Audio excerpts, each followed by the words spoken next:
Je suis un grand fan d'animés de survie, et plus particulièrement de survival games. Un perso qui se retrouve dans un environnement inconnu, obligé de s'allier avec d'autres personnages ou de jouer à des jeux aux règles un peu mystérieuses pour survivre. Moi, c'est quelque chose que j'adore, j'en ai vu pas mal, et je me suis dit que j'allais vous faire une petite liste de mes recommandations pour potentiellement découvrir des nouvelles pépites. Parce que vraiment, dans le lot, il y a des animés qui sont beaucoup, mais beaucoup trop sous-cotés, et je trouve ça dommage. Donc voilà, préparez votre bloc-notes parce que là, je vais vous présenter plein de masterclass. Deadman Wonderland. Cet animé, c'est vraiment une dinguerie. Imagine si d'un jour à l'autre, tu te retrouves en prison, condamné à mort pour n'avoir strictement rien fait. C'est ce qui est arrivé à Ganta, un jeune garçon de 14 ans. Un beau jour, dans sa classe, une mystérieuse personne va faire son irruption et massacrer tous ses camarades. Ganta étant le seul survivant, il sera désigné comme coupable et condamné à aller dans la prison Deadman Wonderland. Une prison dans le thème d'un parc d'attractions où les prisonniers sont eux-mêmes le divertissement à travers des combats organisés entre eux, voire même des épreuves subies par les participants. Sachant que les prisonniers sont aussi contrôlés par des colliers, la moindre erreur et c'est la mort. Ganta sera donc totalement perdu dans cet univers, il va tenter de survivre car il compte bien se venger justement de l'homme qui l'a mis derrière les barreaux. Sur Deadman Wonderland, notre héros il va découvrir un nouveau pouvoir en lui qui est de contrôler son propre sang. Ces personnes dans l'animé sont nommées les Deadman et il se trouve que beaucoup de prisonniers en ont la capacité. Sachant que Ganta n'a que 14 ans, il va devoir se débrouiller dans une prison de psychopathes avec que des malades mentaux. Les personnages sont bien écrits, bien designés, ils sont même charismatiques pour certains. J'ai beau l'avoir regardé il y a plusieurs années, et il m'a quand même marqué. Je crois que j'ai dû le regarder peut-être au niveau du collège, donc ça date quand même un petit peu. Et ouais, je m'en souviens encore, donc vraiment, il mérite d'être vu. Et sans oublier le plot twist à la fin de l'animé, où vraiment, c'est très compliqué de s'y attendre. Sky Heights Survival. Celui-là, c'est un petit classique. Yuri Honjo est une jeune lycéenne qui se retrouve soudainement sur le toit d'un immeuble et bizarrement, il n'y a que des gratte-ciel reliés par des ponts. Ne sachant pas ce qui lui arrive, elle voit un homme masqué lui foncer dessus avec une arme. Elle arrive à s'enfuir, mais qu'est-ce qui se passe dans ce monde? Pourquoi des gens masqués cherchent à la tuer? Eh bien, c'est tout le principe du jeu. Les masques sont les éléments centraux dans l'animé et une fois avoir regardé l'intérieur d'un masque, c'est fini pour toi. Ils sont conçus pour te faire perdre tes souvenirs et prendre possession de ton corps afin de tuer les autres participants. L'objectif pour les humains est donc de survivre parmi tous ces prédateurs sanguinaires sans pour autant se faire infecter par un masque. Je trouve le concept vraiment intéressant, déjà le fait que tout se passe sur des immeubles qui sont reliés entre eux. Il y a aussi la notion des masques qui est pas mal parce que chaque masque a un sourire différent et c'est important à prendre en compte parce qu'ils n'ont pas les mêmes capacités. Forcément, l'héroïne va se faire des amis, potentiellement en perdre. Donc il y a beaucoup de rebondissements et c'est ce qui rend justement cette œuvre intéressante. Juni Taisen. Cet animé, je pense vraiment que 90% d'entre vous ne le connaissent pas du tout. Moi-même, je suis tombé dessus un petit peu par hasard et je regrette pas du tout. Imaginez les 12 signes astrologiques chinois. Le tigre, le serpent, le chien, le dragon, etc. Dans Juni Taisen, on a 12 guerriers portant chacun les capacités d'un signe astrologique. Par exemple, le lapin, il a une agilité et un saut hors norme, le chien, un odorat surdéveloppé, etc. Dans cet animé, le but est très simple. Les 12 guerriers vont s'affronter dans une ville déserte avec comme objectif d'être le dernier survivant. Le grand gagnant de ce Battle Royale aura l'ultime chance de réaliser un vœu de son choix. Autant vous dire que le concept est très classique mais vachement accrocheur. Parce qu'en fait, il n'y a pas de personnage principal, chaque personnage justement a son propre développement. Il y a 12 épisodes et 12 guerriers, donc vous aurez la vision de tout le monde petit à petit. J'essaye d'en faire la promo sur mes réseaux quand j'en ai l'occasion, parce que pour moi, il mérite beaucoup plus de visibilité et je trouve ça dommage parce que en soi, c'est pas un animé connu. D'ailleurs, je précise, mais tout ce que je vous donne là, c'est des animés de survival games, c'est pas des animés de survie. C'est encore un autre style différent, mais pour ça, peut-être que je vous ferai une autre vidéo, on verra bien. Je vais éternuer. Je me suis bloqué le dos là. Bitoom.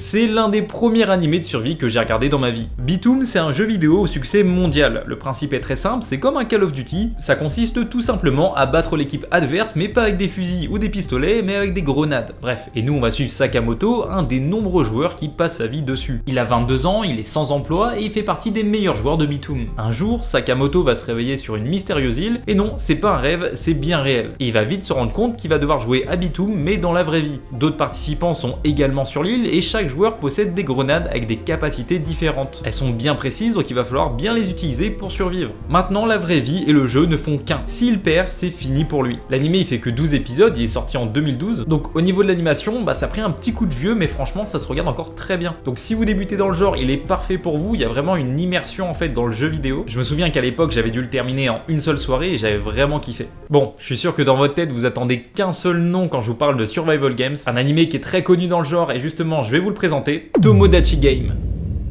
Un gros cliché de school life avec un groupe d'amis où on retrouve un peu tous les profils, hein, l'intello, le beau gosse, etc. Et bref, dans l'école, les élèves ils doivent réunir de l'argent pour partir en voyage scolaire. Sauf que Yuichi, notre personnage principal, est totalement fauché et va faire un petit job d'été pour se payer ce voyage. Une fois l'argent récolté, un mystérieux élève a décidé de voler toute la thune. Donc maintenant, tout le monde se met à se méfier de ses propres camarades. Un soir, en rentrant chez lui, Yuichi découvre une lettre devant sa porte, demandant de venir au lycée dans la nuit. Évidemment, comme toute personne censée y refuse, ou pas. Donc il va à son lycée et retrouve tous ses potes qui ont eux aussi été invités. Bon là il pige que c'était un piège mais c'est trop tard, ils vont tous se faire enlever. Ils se réveillent dans une salle blanche avec un bonhomme qui leur annonce qu'ils ont tous une dette de 20 millions de yens. Ils ont donc le choix de participer au Tomodachi Game en jouant au jeu pour retirer cette dette, ou alors de partir mais être totalement fauché. Petite particularité, c'est que l'élève qui a volé les 2 millions de yens se trouve également dans le groupe. Et c'est également cette personne qui les a inscrits au jeu, tout l'intérêt de l'anime de découvrir qui est le coupable. Et pour ça le groupe d'amis va passer des épreuves, se trahir, etc., etc. Si vous connaissez la série de films Saw, et ben c'est un peu le même principe en beaucoup moins gore. Le jeu Tomodachi Game sert vraiment à mettre en avant les côtés psychologiques de l'effet de groupe et de ce que les gens sont capables de faire pour réussir. Faut-il se sacrifier pour la réussite d'un autre ou plutôt le trahir? Et ben cet animé il est parfait pour vous retourner le cerveau et c'est sûrement pour ça que il est autant apprécié. Gun Gale Online. Les fans de Sword Art Online le connaissent très bien car c'est un spin-off de la série. Pas besoin de voir toutes les autres saisons pour le regarder car c'est une histoire vraiment à part entière. Et pour les adeptes de Battle Royale, c'est l'animé parfait. On suit Karen, une étudiante extrêmement complexée par sa grande taille, donc elle se réfugie dans les jeux vidéo par la suggestion d'une amie. Et c'est pas n'importe quel jeu car c'est en réalité virtuelle. Elle va donc tester Gun Gale Online, un jeu de tir post-apocalyptique où des joueurs s'affrontent avec des armes à feu. Le jeu est très populaire car il propose de convertir l'argent gagné dans le jeu en argent réel, qui impose un aspect assez compétitif entre les joueurs. Notre héroïne semble être très forte à celui-ci et prend donc la décision de participer à un tournoi où des centaines de personnes s'affrontent dans un battle royale. Et tout ça jusqu'à ce qu'il ne reste qu'un seul survivant. Évidemment tout n'est pas tout beau tout rose, car notre héroïne va faire la rencontre de Death Gun, un survivant de Sword Art Online qui a comme objectif d'éliminer les joueurs les plus forts de Gun Gale Online. Il va donc faire régner la peur au sein du jeu, ce qui promet pas mal d'action. En soi le concept est très basique et peut même être un complément à Sword Art Online, même si ça n'apporte pas vraiment quelque chose à l'œuvre dans sa globalité. Ça n'empêche que l'anime est très bien réalisé, hein, l'histoire est vraiment pas mal, et il y a une vraie immersion dans le jeu, ce qui fait qu'il est quand même assez apprécié pour ça. Là, les deux prochains animés que je vais vous donner, c'est vraiment des classiques, vous êtes limite obligé de passer par là. King's Games.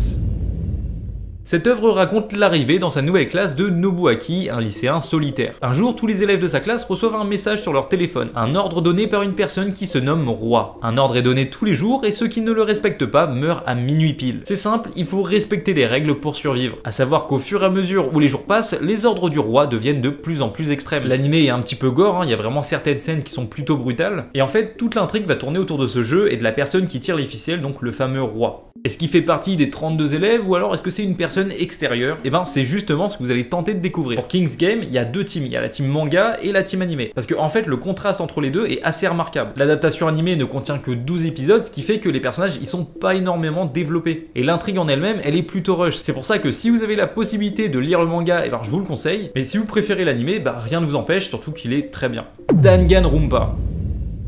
15 étudiants d'élite sont rassemblés dans un lycée un peu spécial. Déjà, il y a des caméras partout, comme s'ils étaient observés, et en plus de ça, impossible d'utiliser leur téléphone ou de sortir de l'établissement. Le directeur du lycée, c'est pas un humain normal, c'est un ours appelé Monokuma. C'est un peu la mascotte de l'animé, au même titre que Chopper dans One Piece, sauf que là, du coup, c'est un méchant. La particularité de ce lycée, c'est que pour obtenir leur diplôme, les élèves, ils devront tuer leurs camarades sans être découverts. Sauf que si le tueur se fait cramer, il sera exécuté. En bref, c'est un animé avec un côté très enquête et stratégie, où en fait, tout le long, on va essayer de découvrir qui est l'intrus parmi le groupe. Ce qui m'avait marqué à l'époque, c'est surtout le chara-design des persos qui sont quand même plutôt atypiques, faut se le dire. Faut savoir aussi que chaque élève a une particularité et ils sont tous très forts dans un domaine, allant du sportif de haut niveau à la chanteuse idol ou encore au génie informatique. En soi, c'est un animé vraiment sympa à regarder parce qu'il se passe toujours quelque chose, il y a toujours de l'action et donc du coup, tu t'ennuies jamais pendant le visionnage. Tower of God.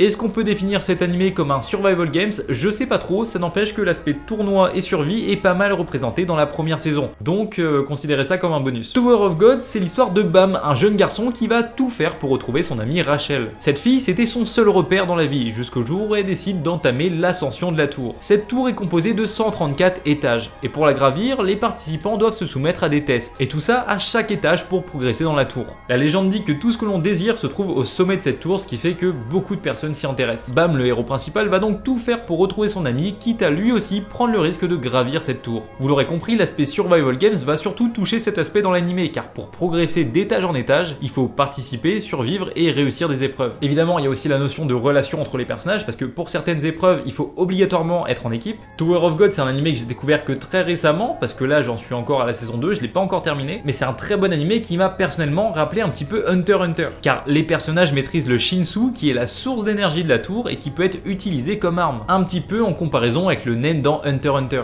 Il y a aussi beaucoup d'animés que j'ai pas cités parce qu'ils sont plus dans l'aspect survie que dans le survival games en lui-même. Que ce soit l'apocalypse zombie ou de la survie sur une île, pour moi c'est encore dans un autre genre. Mais si ça vous intéresse vraiment, je pourrais peut-être en faire une vidéo. Pour ça c'est très simple, je compte sur vous, bombardez la barre de likes et si peut-être on passe les 2000 likes, et ben je vous ferai une autre vidéo sur les animés de survie. Et finalement je pense avoir fait le tour des animés de survival games, même si je sais qu'il en reste énormément. Et c'est pour ça que je suis ouvert aux propositions, donc n'hésitez pas à me les mettre en commentaire, moi c'est toujours un kiff d'en découvrir des nouveaux. En tout cas j'espère que la vidéo vous a plu, n'hésitez pas à vous abonner et on se dit à la prochaine.